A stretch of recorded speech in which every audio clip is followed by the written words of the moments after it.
लखनऊ में हुए दर्दनाक अग्निकांड के बाद आगरा में भी फायर विभाग हरकत में आ गया है और शहर की कोचिंग संस्थानों का रियलिटी चेक शुरू कर दिया गया है। न्यू आगरा समेत कई थाना क्षेत्रों में चलाए गए इस अभियान के दौरान कई कोचिंग सेंटर सुरक्षा मानकों के विपरीत संचालित होते मिले। जांच में कई संस्थानों में रखे अग्निशमन यंत्र एक्सपायर पाए गए, जबकि कुछ यंत्र तो पिन निकालने के बाद भी चालू नहीं हुए। लखनऊ अग्निकांड ने फिर कोचिंग सेंटरों की सुरक्षा व्यवस्था की हकीकत सामने ला दी है। इसी के मद्देनजर आगरा में फायर विभाग ने शहर के विभिन्न कोचिंग सेंटरों पर चेकिंग अभियान चलाया।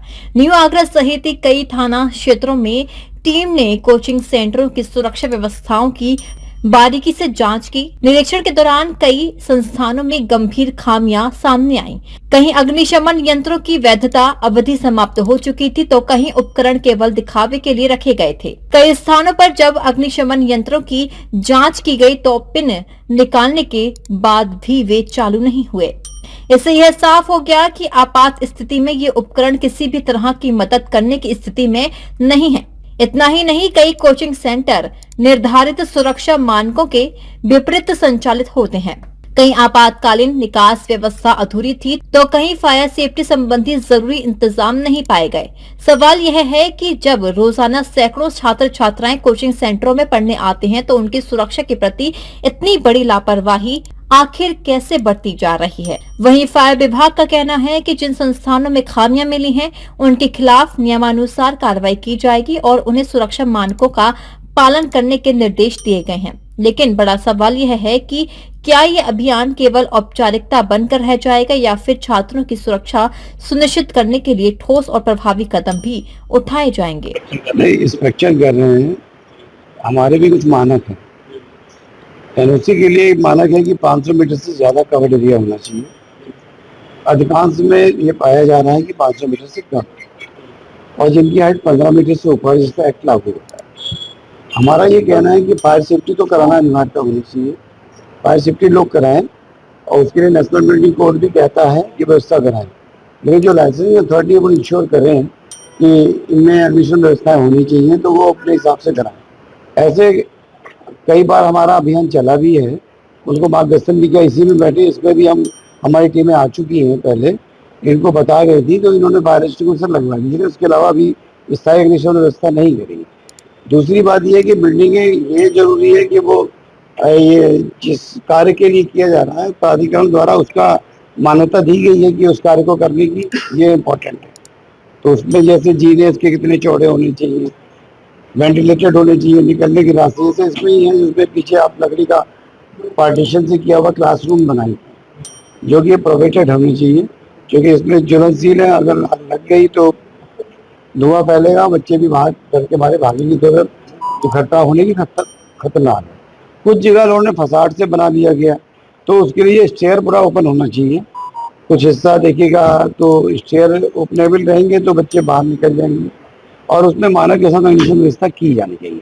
जहाँ पे ये हमारे एक्ट के परिधि में कार्य हो रहा है, तो उसमें हम उस पर एक्शन ले रहे हैं, उस पर काम कर रहे हैं और कर भी रहे हैं, आगे भी करते रहेंगे। यहाँ अधोमानक यानी स्टैंडर्ड मिले हैं, कई सारी चीजें नॉर्म्स पूरे नहीं हुए, तो क्या कार्रवाई? देखिए, ऐसा है कि क्षेत्र बहुत बड़ा होता है, लोगों ने अपने घरों में कोचिंग सेंटर खोल दिए, हमें कैसे पता लगेगा? जो लाइसेंसिंग अथॉरिटी है या भूल सूचित करे और वो खुद इस तरह इंश्योर कर ले कि भाई हमें ये मानक पूरे कराने हैं।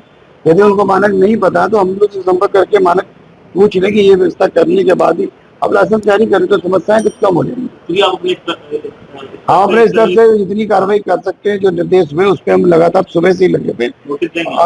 हाँ, सूचना देंगे, इनको बताएंगे भी कि आप ये व्यवस्था इसमें कर पाए, ये जरूर बताएंगे, आगे भी बताएंगे। और मौके पे इनके डायरेक्टरों को बैठ करके समझाया भी है, क्योंकि ये जरूरी है। अगर आग लग जाए, बच्चे धुएं में कैसे निकलेंगे, कवर्डिंग करके निकलेंगे, बाहर निकलने के रास्ते बड़े सुगम होने चाहिए, जहाँ से वो आसानी से निकल सके। इम्पॉर्टेंट ये बिल्डिंग की बनावट बहुत अच्छी होनी चाहिए, और स्टेयर जो भी हो बंद नहीं होनी चाहिए, ओपन लेवल हो, जिससे बच्चे अचानक विकट कंडीशन में बच्चे आसानी से डर के बिना बाहर निकल जाए। और इसकी भी वैक्यूएशन ड्रिल भी एक बार इनको समझा देंगे कि इसको कभी बात पड़ती है तो बच्चों को उनको पता होना चाहिए किस हिसाब से निकला हमारा। कोई घटना होती है इसी बार इवैक्यूएशन ड्रिल चल रही है। हमारा लगातार इस तरह चलता का अभियान है श्रीमान जी, मेरा लगातार चलता है। आप मेरे विषय में पता करिएगा, मैं लगातार डील कर रहा हूँ। लगातार जब भी कोई एनओसी की जांच करते हैं तो वहां पर भी डील कराता हूँ। उनको बताता हूँ कि अगर देखिए आग लग रही है, आग लगने के कई कारण होते हैं। 3 कारण है मुख्य रूप से। एक तो है ऑक्सीजन, एक है आपका फ्यूल और एक तीसरा हीट। मैक्सिमम बिल्डिंग के इंटीरियर में दिक्कत आ रही है। जितनी भी घटनाएं हुई हैं वो इंटीरियर की वजह से बहुत ज्यादा हुई हैं। अंदर प्लास्टिक का गुड, लकड़ी का काम, जैसे ये पीछे बॉक्सी काम, ये क्या इसमें जब आग लगती है तो भयंकर रूप से फैलती है। अगर हम मटेरियल उन मटेरियल का इस्तेमाल करें जिससे आग ना लगे, जो फायर रेजिस्टेंट हो, जिससे हम आग की दुर्घटना को बचा जा सके, और जिन्हें भी निकास द्वार वो भी सुगम हो और वहाँ पे मार्क किया जाए कि भाई यहाँ से निकल सकते हैं। अगर हम इस तरह का प्रयोग करेंगे तो मैं समझता हूँ कि अग्निकांड की रोकथाम भी होगी। और दूसरा, इलेक्ट्रॉनिक्स लॉक का इस्तेमाल, वो इलेक्ट्रॉनिक्स जो आजकल आ रहा है थंब रूम है, उसका बिल्कुल प्रयोग ना करें और इलेक्ट्रॉनिक्स लॉक भी ना लगे। मैं इसके माध्यम से ये भी कहना चाहता हूँ कि घरों में भी आग लग रही है, घरों में जो आग लग रही है, जो आप देख रहे हैं मिडिल टू अपर क्लास में लग रही है, जैसे आपकी गाजियाबाद में हुई, दिल्ली में हुई है, दिल्ली में आपके होटल में घटना हुई है, उन सब में भी आप देखेंगे बाहर फसाड इस प्रकार का लगा था कि जीने को भी बॉक्सी बना दिया गया था। उसमें कोई प्रेशराइजेशन शायद नहीं हुआ होगा, या फिर उसकी बिल्डिंग की बनावट इस प्रकार हो गई, इंटरनल इसमें इतना ज्यादा मटेरियल फ्यूल हो गया जो फ्लेमेबल था, जो चलनशील था, जिसकी वजह से आग बहुत रैपिड एक्शन में बढ़ी। दूसरी बात, हमें लगातार हमारी टीमें लोगों को अग्निशमन उपकरण चलाने की भी ट्रेनिंग दे रहे हैं। उसका कारण ये है कि आग हमेशा छोटी होती है। अगर हम छोटी आग को ही कंट्रोल कर लें तो बड़ी आग नहीं होगी। हम छोटी से छोटी आग लगाने के लिए ट्रेनिंग इसलिए हम पूरे स्टाफ को करवा रहे हैं। पूरे स्टाफ जो जिस प्रतिष्ठान में काम है तो उस पर प्रतिष्ठान में स्टाफ को, या होटल से, अभी होटल में भी बहुत से होटल में मैंने कराई है, बहुत से होटल अभियान में मैंने जितने भी होटल थे मैक्सिमम बड़े होटल में कराई, उन पूरे 70-100 लोगों को ट्रेंड किया है ताकि वो आप कैसे बचे, अगर आग धुआं भरे तो ट्रॉलिंग करके ऐसे निकलेंगे, उपकरण कैसे चलाएंगे, ये सब चीजें बताई गई हैं।